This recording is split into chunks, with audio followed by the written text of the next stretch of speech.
예, 지난 시간에 이어서 우리는 성령 하나님께서 하시는 사역에 관련된 신앙 고백의 의미를 함께 살펴보는 가운데 있습니다. 그래서 우리가 계속해서 지금 사도신경, 우리가 익히 잘 알고 있는 사도신경에 관련된 내용들을 살펴보는 가운데 있는데, 그 가운데 이제 지지난 시간부터는 성령 하나님을 믿사오며부터 이어지는 내용들을 함께 살펴보는 가운데 있어요. 그런데 그 뒷부분부터 이어지는 전체의 내용은 성령 하나님의 사역이다라고 제가 말씀을 드렸었습니다. 그래서 그 이후에 이어지는 모든 내용들은 성령 하나님께서 어떤 사역을 하시는가, 성령 하나님께서 이 시대 가운데서 어떠한 영적인 유익들을 우리에게 부어주시는가 하는 내용들을 우리가 이 사도신경의 고백을 통해서 믿는다라고 고백을 하는 것입니다. 사도신경을 통해 우리 성령 하나님께서 나에게 이러이러한 영적 유익들을 주시기 위해 이렇게 일하시는 것을 제가 믿습니다 라고 하는 신앙의 고백들을 우리가 이 사도신경의 내용들을 통해서 고백을 하고 있는 것이에요. 그런데 지난 시간부터 우리가 살펴본 내용은 교회에 관련된 부분이다라는 것을 말씀을 드렸습니다. 그래서 우리가 이 내용을 함께 연결지어서 생각을 해보자면, 교회의 모든 되어지는 사역들 가운데, 또한 교회가 세워지고 교회의 사역들이 또한 성취되어져 가는 모든 역사 가운데 이면에는 성령 하나님의 역사가 가장 핵심이다라는 것을 우리가 이러한 고백의 구조를 통해서도 확인할 수 있다는 것을 말씀을 드렸습니다. 그런데 우리가 이 교회를 믿사오며, 그러니까 거룩한 공회를 믿는다라고 우리가 이 사도신경의 내용 가운데는 기록이 되어 있는데, 이 거룩한 공회가 곧 교회입니다. 그러니까 우리가 교회를 믿는다라고 고백을 하는 것을 유의해서 보실 필요가 있다라고 말씀을 드렸어요. 우리가 흔히 기독교를 믿는다, 하나님을 믿는다 라고는 이야기를 하지만 교회를 믿는다라는 표현을 흔히 사용하지 않는다라고 말씀을 드렸습니다. 그런데 우리가 매번 예배 때마다 신앙 고백을 할 때마다, 사도신경을 고백할 때마다 우리는 교회를 믿는다라고 고백을 해왔어요. 그래서 이 교회를 믿는다라는 것, 우리가 교회를 믿는다라는 것에 이런 고백들을 할 때 그 의미가 무엇인지, 무엇을 믿는다라고 고백하는 것인지에 대해서 지난 시간부터 이어서 함께 살펴보는 가운데 있습니다. 그런데 우리가 이 사도신경을 살펴보면서 장로교에서 신뢰하는 웨스트민스터 신앙고백에는 이 사도신경에 대한 풀이가 그렇게 깊이 있게 다루어져 있지는 않습니다. 그러니까 보편적인 전체 맥락 가운데는 다루어져 있긴 하지만 구체적으로 이것만 따로 떼어서 다루고 있지는 않아요. 그래서 우리가 신뢰하는 또 하나의 개혁교회의 신조인 하이델베르크 요리문답의 그 신조 가운데 있는 내용들을 참고해서 우리가 이 사도신경의 내용을 함께 살펴보는 가운데 있는데, 거기에 하이델베르크 요리문답 54문답에는 이런 표현이 기록이 되어 있습니다. 질문에 거룩한 보편적 교회에 관하여서 당신은 무엇을 믿습니까? 이렇게 질문을 하고 있어요. 그러니까 당신이 교회에 대해서 믿는다라고 고백할 때 교회의 어떤 점에 대해서 믿는다라고 고백을 하는 것입니까? 라고 이렇게 질문을 하고 있는 것이에요. 거기에 대한 답을 하기를, 나는 하나님의 아들이 세상의 처음부터 마지막 날까지 모든 인류 가운데서 영생을 위하여 선택하신 교회를 참된 믿음으로 하나가 되도록 그의 말씀과 성신으로, 이거는 성령입니다. 성령으로 자신을 위하여 불러 모으고 보호하고 보존하심을 믿습니다. 나도 지금 이 교회에 살아있는 지체이며 영원히 그러할 것을 믿습니다. 라고 이렇게 고백을 하고 있어요. 그러니까 이 내용들을 중심으로 해서 우리가 지난 시간에 이어서 교회에 대해서 무엇을 믿는지를 함께 살펴보는 그런 시간을 갖도록 하겠습니다. 첫째로는 우리가 교회의 주인이 누구인지에 대해서 믿는다라고 고백하고 있는 것이에요. 우리가 잘 알고 있는 것처럼 교회의 주인이 하나님이심을 제가 믿습니다라고 하는 그런 의미가 담겨져 있습니다. 둘째로는 말씀과 성령 하나님의 역사로 특별히 구별된 우리를 이 교회로 부르셨다라는 것을 제가 믿습니다라고 고백을 한다라는 것이에요. 셋째로는 자신을 위해서 불러 모으셨음을 우리가 믿는다라고 고백을 하는 겁니다. 그러니까 우리를 위해서, 나를 위해서 부르신 것이 아니라 하나님을 위해서 하나님께서 우리를 여기로 부르셨다라는 것을 믿습니다라고 그렇게 고백을 한다라는 것입니다. 그리고 또 더 나아가서 그 교회를 끝까지 보호하고 보존하심을 믿는다라고 고백을 하는 것이에요.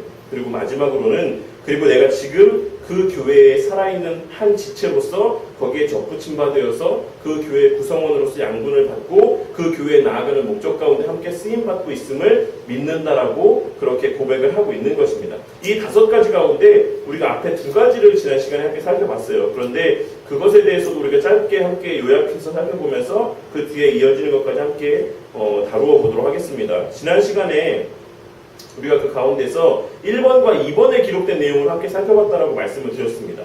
교회의 주인이 우리 하나님이심을 믿는다. 또 말씀과 성령 하나님의 역사로 우리를 이 교회로 부르셨다. 이 두 가지를 믿는다라고 고백을 한다라는 의미가 담겨져 있다라고 말씀을 드렸는데 지난 시간에 말씀을 드리면서 어떤 말씀을 드렸냐면 이 시대 가운데 교회를 누구의 것으로 생각하는가 라는 그런 어떤 모습들을 살펴보면 가장 흔하게 오해하는 것 중에 하나, 첫 번째로 교회가 목사의 것이다라고 생각하는 경우들이 많이 있습니다. 그러니까 그러한 것을 우리가 어디서 나타내 보일 수 있냐면 교회의 재산, 교회의 어떤 이런 물질적인 부분들에 있어서 이 모든 것들을 목사 개인의 명의로 해놓는 경우들이 많이 있어요. 그러니까 그런 경우들 가운데 이 교회가 그 목사 개인의 어떤 사유물과 같이 여겨지는 경우들이 있습니다. 그리고 물론 그 외에 다른 어떤 법인화 시켜놓는다 하더라도 교회의 어떤 모든 결정들에 있어서 목사가 그냥 자신의 어떤 주관대로 교회를 운영해 나아가는 모습들도 우리가 어렵지 않게 보게 됩니다. 그러니까 그런 것들을 봤을 때 그 이면에 교회가 누구의 것인가라고 하는 것을 우리가 판별할 수 있다는 것이 어떻게 생각하고 있는지. 그러니까 많은 경우 교회가 목사의 것이다라고 생각하는 경우들이 너무나도 많이 있는 것을 우리가 흔히 보게 됩니다. 또 어떤 면에서는 교회가 장로들의 것이다라고 생각하는 사람들도 있어요. 그러니까 제가 지난 시간에도 한 교단의 예를 들어서 설명을 드렸는데 사실 이게 유튜브에 올라가는 거기 때문에 어떤 특정 교단을 이렇게 거론하는 것이 쉽지 않지만 몇 명 보지 않으니까 고신교단 같은 경우에 있어서는 장로들은 보통 일반 교회에서 인직을 받으면 장로가 교회를 옮기는 경우는 없습니다. 그러니까 노회에서 그 교회를 담임하는 목사를 특별한 사정에 의해서 다른 교회로 임지를 옮기는 경우들은 있지만 장로를 그 임직받은 그 교회에서 옮기는 경우들은 없어요. 그렇기 때문에 장로들이 일반적으로 생각했을 때 나는 여기에 뼈를 묻고 이 교회를 평생 섬기기 때문에 이 교회는 장로들의 것이다라고 생각하는 경우들이 많이 있어요. 왜냐하면 목사들은 여러 경우에 따라서 옮겨 다닐 수가 있기 때문에 그렇습니다. 근데 그 분위기가 이제 고신교단 가운데는 그것이 좀 더 강하다라는 것이죠. 그래서 교회의 어떤 주도권이 장로에게 있는 경우들도 있다는 것입니다. 그러니까 장로가 주인이다. 이런 생각을 갖고 있는 경우들도 있어요. 그런데 최근에 어떤 이런 현대적인 흐름 가운데서는 어떤 것이 더 보편적으로 또 많이 교회 가운데 들어왔냐면 성도들의 것이다라고 생각하는 그런 모습들도 많이 있습니다. 그래서 어떤 성도들의 다수결에 의해서 그리고 특별한 경우 제가 아는 그 목사님도 이제 성도들이 개척한 교회에 청빙을 받아서 목사님이 갔어요. 이런 경우에는 우리가 우리의 어떤 물질을 들여서 교회를 세우고 거기에 목사를 청빙한 것이기 때문에 이 교회는 우리의 것이다라고 생각하는 경우들이 또 있습니다. 그래서 목사는 성도들이 요구하는 바를 다 들어줘야 된다라고 하는 그런 생각을 갖고 교회를 대하는 모습들이 있습니다. 그러니까 이 어떤 부분에 속하든지 간에 이 세 가지가 다 바람직하지 못한 교회관이다라는 것이에요. 교회는 우리가 일반적으로 너무나도 확실하게 알고 있는 것처럼 교회는 하나님의 것이다라는 것을 우리가 너무나도 잘 알고 있음에도 불구하고 실제 우리가 신앙의 삶에 있어서는 교회가 마치 목사의 것인 것처럼 장로의 것인 것처럼 혹은 성도들의 것인 것처럼 그렇게 생각하면서 신앙생활하는 경우가 너무나도 많이 있다라고 우리가 지난 시간에 함께 살펴봤습니다. 그렇기 때문에 우리가 교회를 섬길 때에 또 목사들이 또 장로들이 성도들이 교회를 섬길 때에 그 전도를 하고 교회의 어떤 모든 행사들을 진행함에 있어서 그 목적이 하나님의 뜻에 있지 않는 경우들이 너무나도 많이 있다는 것입니다. 교회의 부흥을 위해서 기도할 때, 교회의 성도들이 많이 모이기를 위해서 기도할 때에 하나님의 영광을 나타내기 위해서 전도를 하고 기도를 하고 교회의 어떤 일들을 진행하기보다는 어떤 목사 개인의 명예를 위해서 어떤 목사 개인의 어떤 능력을 증거하기 위해서 열심을 다해 목회하는 경우들이 흔히 있다는 것이에요. 많은 사람들이 그래서 교회가 성장을 하면 그 교회 성장하게 된 원인이 어떤 목사의 어떤 능력에 달려있다라고 생각을 하고 교회가 성장하지 못했을 때 그 책임을 목사 개인에게 돌리는 모습들이 많이 있다는 것입니다. 이것이 교회의 머리가 누구냐, 교회의 그 원동력이 어디에 있느냐라는 것을 오해하게 됐을 때에 이러한 잘못된 신앙의 모습들이 나타날 수 있다는 것을 말씀을 드렸습니다. 하지만 우리가 교회의 주인이 하나님이시고 교회로 우리를 불러 모으시고 우리의 발걸음을 이끄시는 분이 성령 하나님을 믿고 그렇게 신앙생활을 할 때에 우리가 그저 여기에 속한 한 지체라는 것을 분명하게 깨닫고 신앙의 삶을 살아갈 수가 있어요. 목사도 하나님께서 이 교회를, 주의 몸된 교회를 섬기게 하시기 위해서, 설교하게 하시기 위해서, 목양하게 하시기 위해서 여기에 부르셨을 뿐입니다. 장로도 마찬가지고 성도들도 마찬가지예요.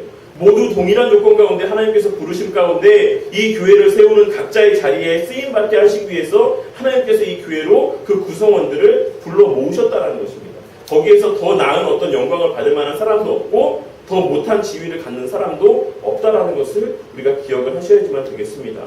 어쨌든 이러한 내용들을 우리가 지난 시간에 함께 살펴봤고, 이와 같은 신앙 고백의 의미 가운데 우리가 주의해서 봐야 될 것은 우리를 불러 모으셨다라고 하지 않았어요. 우리가 앞서 하이델베르크 요리문답의 내용을 함께 살펴보시면, 다시 한번 그 내용을 보시면 우리를 불러 모으셨다라고 하지 않고 교회를 불러 모았다라고 이렇게 신앙 고백을 했습니다. 그러니까 이 신앙 고백의 의미 가운데 담겨져 있는 것은 교회가 뭐냐에 대해서 다시 한번 우리에게 깨닫게 해주는 요소라고 생각이 돼요. 그러니까 교회가 뭡니까? 우리가 일반적으로 교회라고 생각했을 때 교회를 어떤 장소적인 개념으로 보는 경우들이 있습니다. 그런데 교회는 이런 장소적인 어떤 외형적인 이런 모습을 갖고 성경에서는, 하나님 말씀에서는 교회라고 이야기하지 않는다라는 것이에요. 교회는 우리 각자의 개인의 자신입니다. 구원받은 성도들의 무리의 모임이 바로 교회다라는 것이에요. 그렇기 때문에 우리가 신앙 고백을 할 때 교회를 하나님께서 불러 모으셨다라고 이렇게 고백을 하는 것입니다. 우리 각자를 이렇게 한 모임으로 불러 모으시고 이 안에서 참된 진리의 말씀을 들으며 그 말씀에 순종하며 그 말씀대로 쓰임받게 하시기 위해서 우리를 교회로 부르셨다라고 우리가 믿는다라는 그런 신앙의 고백을 하고 있다라는 사실입니다.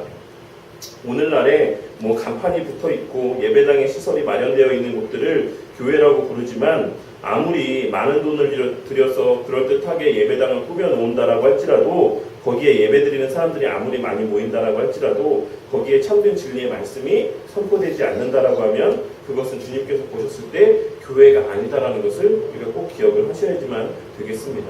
지난번에도 제가 말씀을 드렸지만, 우리가 교회의 참된 표징을 이야기할 때 이 교회가 정말 참된 교회냐 아니냐 라는 것을 우리가 구분할 때 거기에 대한 세 가지 지표가 있다라고 말씀을 드렸어요. 첫째로는 거기에 참된 진리의 말씀이 선포되고 있는가, 그리고 성례가 바르게 시행되고 있는가, 그리고 그 교회에 권징이 올바르게 시행되고 있는가, 이 세 가지가 있는가를 우리가 참된 교회를 판별하는 기준으로 삼는다라고 말씀을 드렸습니다. 그런데 이 세 가지 모두가 결국에는 말씀과 관계된 것이에요. 우리가 일반적으로 참된 진리의 말씀이 선포되어지는 것은 당연한 것이고, 성례에 관해서 그와 같이 중요성을 갖고 있는 것은 성례라는 것, 우리가 세례와 성찬을 받는다라는 것이, 세례는 그 마음 가운데 하나님의 말씀이라고 내가 믿는다라는 어떤 신앙의 고백들, 그 외에 여러 가지 하나님에 관한 신앙의 고백을 내가 공적으로 고백하며 교회의 일원이 되는 행위를 우리가 세례를 받는다라고 이야기합니다. 그리고 성찬을 받는 것은 눈에 보이는 말씀을 받아 먹는 것이다라고 말씀을 드렸어요. 이 두 가지 또한도 말씀과 관계된 것이고, 권징의 정당한 시행이 있어야지만 된다라고 말씀을 드리는 것은 그 교회가 정말 그 진리의 말씀을 바르게 파수할 수 있도록 그 성결함을 유지하기 위한 어떤 장치들을 행하고 있는가라는 것을 말씀하고 있는 것입니다. 그런데 오늘날에 교회 가운데서 사실 권징이 흔하게 일어나지 않아요. 그러니까 왜 권징이 이 교회 가운데 점차 사라져가고 있습니까? 그것은 사람들의 눈치를 보기 때문에 그렇습니다. 그러니까 우리가 일반적으로 권징을 하게 되면, 그러니까 교회 질서 가운데서는 우리가 교회에서 다른 교회로 옮기게 될 때에 성도들에게 임명증서를 받아요. 이것은 교회의 전통입니다. 그래서 내가 어떤 지역으로 어떤 연유로 인해서 교회로 옮기게 됐을 때 그 전에 섬기던 교회에서 그 목사님을 통해서 내가 어떤 신앙의 삶을 살았는지를 이렇게 기록해서 그 증서를 내가 옮기고자 하는 교회에다 갖다 줍니다. 그럼 그 목사님이 그것을 보고 이 사람을 성도로 받을지 안 받을지, 혹은 어떻게 이 사람을 목양해야 될지를 우리가 생각할 수 있다는 것이에요. 그런데 오늘날에는 이런 질서가 없어졌죠, 교회 가운데. 그러니까 만약에 어떤 사람을 권징하면 어떻게 됩니까? 그 사람 그냥 기분 나빠서 다른 교회 가요. 그리고 옮겨지는 교회에 있어서도 이 사람이 어떤 교회에서 어떤 일들을 하다가 여기로 왔는지에 대해서 관심을 갖지 않습니다. 그냥 교인 수를 채우기에, 교회의 양적인 성장을 이루기에만 급급해서 그 성도가 어떠한 성도인지, 그 성도를 어떻게 돌봐야 하는지에 대한 관심을 기울이지 않는다는 것입니다. 예, 이렇게 권징이 사라져가는 가운데 있어서 여러 잘못된 신앙을 가진 사람들이 여러 교회에서 많은 문제들을 일으킨 사람들이 다른 교회들을 옮겨 다니면서 또 다른 교회들을 어지럽게 하고 그 교회를 흔들고 이렇게 교인들 사이에 성도들 사이에 어떤 불화를 만들어내는 그런 원인들로 작용을 하고 있다는 것이에요. 그러니까 우리가 이러한 말씀에서 증거하고 있는 예수님께서 늘 우리가 하나님은 사랑이시다라고 이야기를 하지만 예수님께서 언제나 그 모든 사람들을 칭찬하고 보듬어주기만 하신 것은 아니다라는 것을 꼭 기억을 하셔야지만 돼요. 하나님 뜻과 반하는 혹은 하나님의 속성과 반하는 어떤 모습들을 나타내 보일 때에 예수님께서 그 누구보다 엄하게 질책하신 일들이 있었다라는 것을 우리가 잊지 말아야지만 될 것이다라고 생각이 듭니다. 부모가 자식을 그냥 오냐오냐 하면서만 키우지 않아요. 그것은 정말로 사랑하는 자녀를 바르게 양육하는 방법이 아닙니다. 그런데 오늘날 교회에서는 하나님은 사랑이시다. 교회는 사랑이다. 라고 하는 어떤 이 하나의 어떤 중요한 가치, 이 가치를 최고의 우선으로 삼는 바람에 어떤 성도들을 바르게 질책하고 바른 길로 인도하고자 하는 어떤 그러한 모습들이 사라져 가고 있는 것이 사실입니다. 뭐 어쨌든 그렇게 초대교회 때부터 오늘날까지 수많은 교회들이 세워지고 또 개척되어지고 했었어요. 그런데 바울이 세우고 또 사도들이 세웠던 그 많은 교회들, 초대교회 때부터 세워졌던 그 역사적으로 유명한 사람들이 세웠던 그 모든 교회들이 다 어디에 갔습니까? 없어졌어요. 나중에 기회가 돼서 우리가 터키에 가보고 뭐 소아시아 지역에 가보게 됐을 때에 바울이 세웠던 교회들의 터만 남아있을 뿐 오늘날 남아있는 교회는 없습니다. 그러니까는 우리가 일반적으로 많은 사람들이 교회를 건물 혹은 장소적인 개념으로 이해하기 때문에 물론 저희 어머니도 그런 말씀을 종종 하시지만 참된 교회는 결코 망할 수 없다. 참된 교회는 문을 닫을 수 없다. 이런 이야기들을 합니다. 근데 정말로 그렇습니까? 아니에요. 참된 교회라고 할지라도 하나님께서 쓰시고자 하시는 어떤 그 사용의 한도가 끝나면 그 교회는 그냥 문을 닫는 겁니다. 중요한 것은 그 어떤 장소적인 개념, 어떤 건물적인 우리의 눈에 보여주는 가시적인 개념이 아니라 결국에 참된 교회라는 것은 거기에 참된 진리의 말씀이 선포되는 것, 거기에 있다는 것을 우리가 꼭 기억을 하셔야지만 된다는 것이에요. 말씀은 곧 하나님이시기 때문에 결코 사라지지 않는다는 것입니다. 그런 맥락에서 참된 교회는 사라지지 않는다는 것이에요. 그 초대교회 때부터 그 교회에서 선포되어진 말씀들이 계속해서 그 신앙의 우리의 선배들의 그 유산을 타고서 지금 이 시대까지 와서 지금 우리가 이 자리에 함께 모여서 이 공통된 주의 말씀을 보며 이 말씀을 들으며 이 말씀으로 양육을 받으며 또 교회를 이루어 나아가는 그런 신앙의 삶을 살아가고 있다는 것입니다. 거기에 관련된 성경의 말씀이 이사야 55장 10절에서 11절 말씀에 보시면 이런 말씀이 있어요. 이는 비와 눈이 하늘로부터 내려서 그리로 되돌아가지 아니하고 땅을 적셔서 소출이 나게 하며 싹이 나게 하며 파종하는 자에게는 종자를 주며 먹는 자에게는 양식을 줌과 같이 내 입에서 나가는 말도 이와 같이 헛되이 내게로 되돌아오지 아니하고 나의 기뻐하는 뜻을 이루며 내가 보낸 일에 형통함이니라. 이렇게 말씀하고 있습니다. 이 말씀이 무슨 말이냐면 한번 선포되어진 하나님의 말씀, 한번 하나님의 입에서 나온 그 말씀이 결코 그 말씀 그대로 다시 다른 곳으로 들어가지 않는다, 하나님께로 돌아가지 않는다라는 것이에요. 그 말씀이 성도들의 마음 가운데 새겨지고 그것이 반드시 성장하고 그것이 열매를 맺어서 어떤 결과물을 내고 그 다음에 그러한 어떤 영광을 통해서 하나님께 다시 돌아가게 된다는 것을 말씀하고 있는 것이에요. 그러니까 하나님의 말씀이 선포되어질 때, 참된 하나님의 말씀이 교회 가운데 선포되어질 때 그 말씀은 그대로 사라지는 것이 아니라 성도의 변화된 행실들과 교회에 세워지는 모습들을 통해서 그 신앙의 유산이 계속해서 역사적으로 흘러갈 수 있게끔 하나님께서 그렇게 사용하여 주신다는 것을 말씀을 하고 있는 것입니다. 그렇게 우리가 계속해서 신앙의 유산을 이어왔던 것이에요. 그러니까 교회의 본질이 무엇인지에 대해서 우리가 꼭 잊지 말아야지만 된다는 사실입니다. 건물이 아니다라는 것을 우리가 꼭 기억을 하셔야지만 되겠어요. 그런 맥락에서 우리가 또한 교회에 대한 신앙 고백을 할 때 세 번째와 네 번째와 같이 주님께서 우리를 자신을 위해서 이곳으로 불러 모으셨다는 것을 고백을 하고 있는 것입니다. 그러니까 내 유익을 위해서, 내 만족을 위해서 우리가 여기 앉아 있는 것이 아님을 우리가 고백을 하고 있는 것이에요. 그리고 그렇게 부르신 우리를 주님께서 반드시 보호해 주실 것이다 라고 우리가 믿고 확신 가운데 고백을 할 수 있다는 것입니다.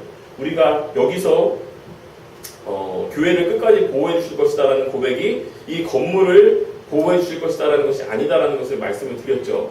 그러니까 알 수 없죠. 이 교회가 여러 가지 상황 때문에 이 교회를 유지하지 못하게 돼서 다른 교회로 다른 장소로 옮겨갈 수도 있습니다. 그러니까 이러한 것을 말씀하고 있는 것이 아니라 이 말씀에서 증거하고 있는 것은 이 교회에 보내신 성도들의 그 품게 하신 말씀을 통해서 소유하게 하신 그 신앙, 그리고 그 목적의식, 사명의식, 이러한 것들은 결코 변하지 않는다라는 것을 말씀을 하고 있는 것입니다. 그래서 종국에는 결과적으로는 그 품게 하신 모든 사명들을 다 성취하게끔 하나님께서 우리를 인도해 주신다라는 것을 확신하고 있다라고 고백을 하는 것이에요. 그리고 우리가 부가적으로 교회에 대해서 한 가지 또 생각해 볼 수 있는 것은 앞서 하이델베르그 요리문답 그 내용 가운데 말씀과 성령으로 교회가 하나 되게 하신다라는 것을 믿는다라고 우리가 고백을 했어요. 그런데 실상 우리나라의 현실들을 바라봤을 때 정말로 그러한 것 같습니까? 우리나라만큼 사실 장로교 교단이 많은 나라가 없고 여러 갈래로 이렇게 나누어져 있는 그런 교회, 그런 나라가 흔하지 않아요. 그러니까 우리나라의 어떤 하나의 또 독특한 모습이라고 할 수가 있습니다. 그러니까 그 세세하게 나누어진 연유들은 여러 가지가 있겠지만 우리가 이러한 신앙의 고백을 믿는다라고 신앙 고백을 하는 것은 그 여러 교단들 가운데 있어서도 거기에 참된 진리의 말씀이 선포되어지고 있다라고 하면 우리가 함께 연합해서 주님의 선한 뜻을 이루어 나아가는 가운데 있어서 함께 동역해야 됨을 우리가 믿는다라고 고백하는 의미 또한 담겨져 있는 것이에요. 사실 보수적인 교단들일수록 다른 교단, 타 교단과 연합하는 일에 있어서 좀 약한 것이 사실입니다. 그러니까 내가 믿는 신학과 내가 가지고 있는 신학만이 바르고 최고다라고 하는 그런 어떤 자부심들이 보수적인 교단일수록 그 교회에 출석하는 성도들이 또 목사님들이 그런 의식들을 갖고 있어요. 그래서 어떤 교회 연합이라든지 여러 교단들과의 어떤 공동으로 함께 해야 되는 사역들 가운데 함께하지 못하는 경우들이 많이 있습니다. 그런데 그것이 본질적으로 성경적으로는 바람직한 신앙의 모습은 아니다라는 것을 우리가 꼭 또한 기억을 하셔야지만 될 것입니다. 그리고 마지막으로는 나도 지금 이 교회에 살아있는 지체이며 영원히 그러할 것을 믿습니다라고 이렇게 고백을 하고 있어요. 그러니까 내가 지금 이 교회의 지체라고 이야기하고 있는 것은 지역교회를 말씀하고 있는 것입니다. 내가 지금 앉아서 말씀을 듣고 있는 그 교회에 내가 일원인 것을 믿는다라고 고백을 하는 것이에요. 그래서 이 교회로 주님께서 나를 위해 나에게 말씀을 먹이시고 주의 뜻을 이루는 일 가운데 쓰임받게 하시기 위해 우리의 발걸음을 여기로 인도하셨음을 제가 믿습니다. 그래서 이 교회의 한 지체가 되었음을 믿습니다라고 그렇게 고백을 하고 있는 것입니다. 그 고백의 이면에는 또 어떤 의미가 담겨져 있냐면 제 뜻이 아니라 이제 내 삶이 나의 어떤 가치와 내 목적대로가 아니라 주님께서 그 교회에 부여하신 그 목적대로 그것을 성취하기 위한 한 지체로 내가 살아갑니다. 그것을 믿습니다라고 그렇게 고백을 하고 있다라고 할 수가 있습니다. 그러니까 이러한 신앙 고백의 의미들이 우리가 교회를 믿습니다. 거룩한 공회를 믿습니다라고 하는 그 사도신경의 고백의 의미 가운데 담겨져 있다는 것이에요. 그럼에도 불구하고 우리가 예배 때에 수도 없이 이 신앙 고백의 의미들을 주님 앞에 고백을 하고 있음에도 불구하고 여전히 많은 사람들이 교회를 내가 선택하는 것처럼 생각하는 경우들이 너무나도 많이 있다는 것을 꼭 기억을 하시기를 바라요. 그래서 어떤 교회가 내가 어떤 것을 유익을 얻기 위해서 가는 곳, 내가 선택해서 가는 곳, 이런 생각을 사람들이 갖고 있다는 것입니다. 그래서 교회를 선택할 때 제가 여러 가지 이유들 때문에 이제 온라인상에서 교회를 선택하는, 그러니까 교회를 찾는 사람들의 글을 많이 보게 되는 경우들이 있었습니다.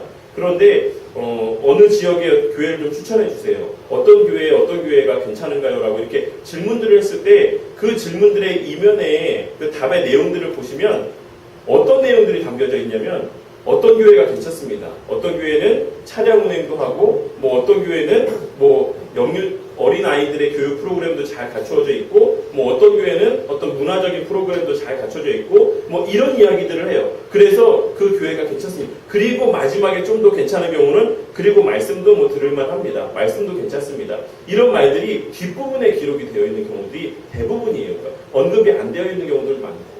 그러니까 이런 모습들을 봤을 때 이 시대 많은 사람들 가운데 그 인식되어 있는 교회관이라는 것이 얼마나 잘못되어 있는지를 우리가 알 수 있다는 것이에요. 우리가 주의 몸된 교회의 한 지체로 부름받았다는 사실을 우리가 혼동하게 되면 이러한 잘못된 판단과 어떤 잘못된 어떤 사고의 흐름들로 빠질 수가 있다는 것을 꼭 기억을 하셔야지만 돼요. 주님께서 이 땅에 교회를 세우신 목적은 앞서 우리가 살펴봤던 것처럼 주의 뜻을 이루기 위해서 우리를 이곳으로 불러 모으셨다는 것을 꼭 기억을 해야지만 됩니다. 그러니까 내 뜻, 내 목적, 오늘날 교회 가운데 많이 선포되어지고 있는, 강단에서 논의되어지고 있는 예수 잘 믿으면 좋은 대학에 가고, 예수 잘 믿으면 좋은 직장에 들어가고, 예수 잘 믿으면 좋은 배우자들을 만나고, 자식들이 잘 되고, 이러한 것을 이야기하는, 그러니까 교회에서 우리가 얻게 되는 것이 그러한 것들이 아니다라는 것을, 이 바른 인식을 갖고 있을 때 우리가 깨닫게 된다는 것입니다. 우리가 교회를 통해서 받아들일 수 있는 유일한 유익이라는 것은 오직 참된 진리의 말씀을 바르게 깨닫게 되는 것. 그렇게 깨달음으로 말미암아서 우리의 존재 목적을 깨닫게 되는 것. 우리가 더 이상 어떻게 살아야 될지, 어떻게 살지 말아야 될지, 이러한 것들을 깨닫게 된다는 것이에요. 우리가 어디서 왔고 어디로 가고 있는 존재인지에 대해서 우리가 말씀을 통해서 바르게 깨닫게 되고, 그 길이 어떤 길인지, 그 길을 어떻게 걸어가야 하는지를 이 말씀을 통해서 우리가 깨닫게 된다는 것입니다. 그래서 이전에 정말 무가치하고 무의미한 삶을 살았다라고 하면, 이제는 이 말씀을 통해서 우리가 정말 유의미하고 정말 가치 있는 삶을 살아갈 수 있는 그러한 자들로 변화되어지게 되는 것이 주님께서 우리를 이곳으로 불러 모아서 우리에게 허락해 주시는 가장 큰 유익이다라는 것이에요. 죄를 죄된 것으로 알고 더 이상 죄를 죄로 알면서도 그 자리에 머물러 앉아있는 그런 삶을 살지 않게 해주시는 그런 은혜를 우리에게 주신다라는 사실입니다. 그러니까 이러한 것을 우리가 바르게 깨달을 때에 이 어떤 교회가 됐든지 간에, 그 교회가 크든지 작든지 간에 그 교회의 참된 진리의 말씀이 선포되어지고 있다라고 한다면 그곳으로 불러 모아주신 분이 성령 하나님이신 것을 우리가 확신하고, 그 교회 가운데 한 일원으로서 그 교회에 부여하신 하나님의 뜻을 성취하는 그 일을 위해서 우리의 전생애를 바치는 가치 있는 삶을 살게 된다라는 것을 또한 그럴 줄로 믿는다라고 우리가 이 사도신경의 내용을 통해서 고백을 하는 것입니다.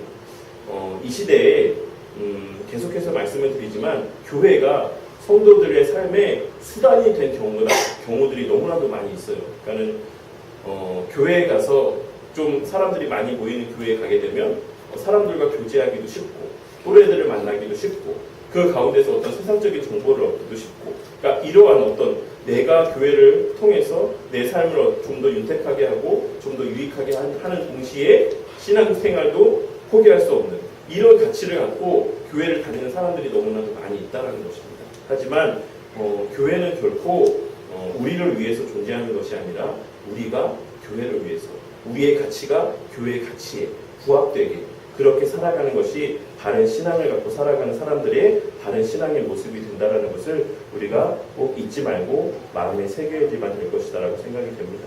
오늘의 이 교회의 의미, 또 교회와 성도들 사이에 이 관계 가운데에 이 바른 성경적인 의미를 꼭 마음 가운데 새기시고, 부름받은 그 교회의 지체로서 그 안에서 주님께서 또 세우신 목자를 통해서 선포되어지는 그 말씀을 통해 영의 양식을 부지런히 또 바르게 받아 먹고, 또 영적으로 또 장성하여서 하나님의 그 선하신 뜻을 이루어 나아가는 일 가운데 그 교회의 기둥이 되어서 또 쓰임받게 되는 복을 누리시는 모든 또 성도님들이 되시기를 주님의 이름으로 간절히 축원합니다.